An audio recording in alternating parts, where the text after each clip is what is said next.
Chap tales. Don't you wanna hear some chap tales? Yeah, okay, so this episode's chap tale is a tale that I think I might have done this tale like in one of the early episodes. It wouldn't have been named a chap tale, it just would have been a little story I told you.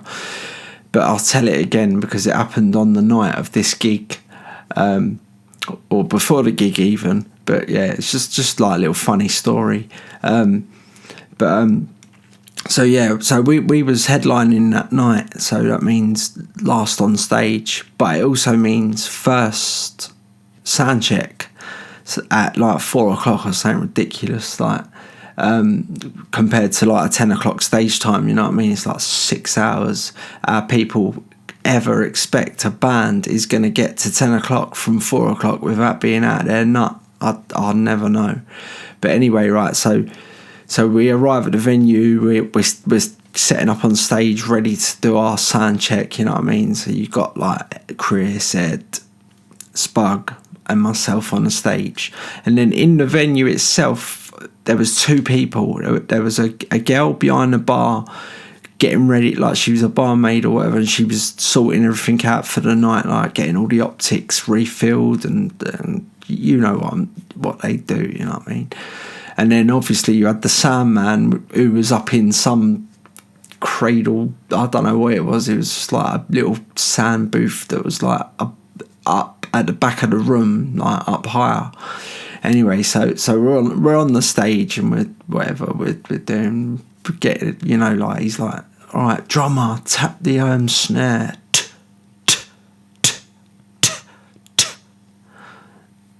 And boring things like that. But anyway, and then you get round to a stage where he's like, right, do us a song.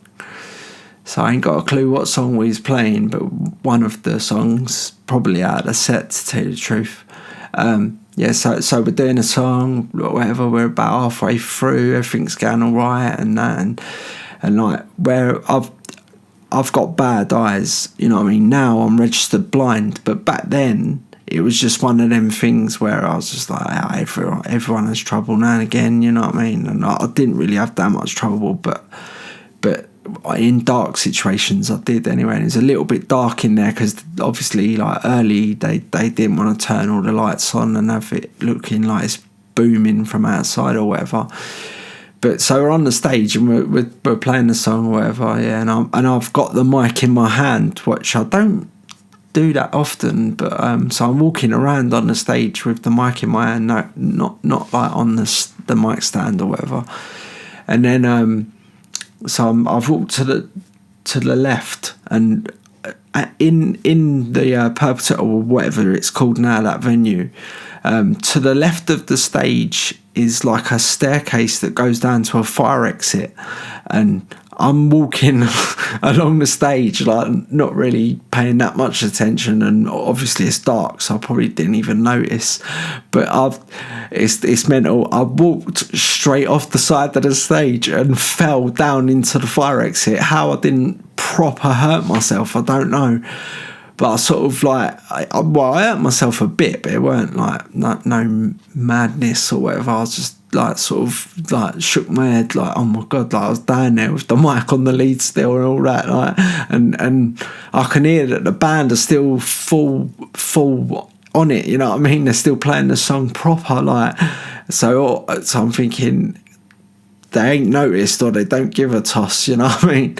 So anyway, so I got up, sort of brushed myself down a bit, whatever, picked the mic up, and then I've walked up the stairs back into the venue, like, and then I just sort of climbed back on the stage, and then it came to the last chorus. I sang the last chorus, and then that was the end of the song. And then like after everyone had stopped, and like that was the end of our sound check or whatever, everyone's putting their guitars away and all that. No one said, "Are you all right?" or whatever, and I was like, "What's going on here?" Like, and I'm looking at the girl who's behind the bar, like, and she just had this little smile on her face, you know what I mean? Like, so I was thinking, yeah, you know what's happened, didn't you? But I swear to God, the rest of the band did not see a thing, and the sound man, I ain't got a clue what he was doing, like, because he's probably had his head in mixers and faders and pots, do you know what I mean? Turning things or whatever. But yeah, so he ain't seen, the band ain't seen, and the barmaid's like smiling at me, so I'm thinking, yeah, she's definitely seen this, like, you know what I mean? Like, and then, but it was funny because like after we come off the stage, like Spug's like, oh, let's have a drink. So we went over to this barmaid, like, who wouldn't serve us actually because it was too early or something. But it weren't like she said to me, do you know what I mean? Like, are you all right or whatever? Like, I don't know, I ain't got a clue.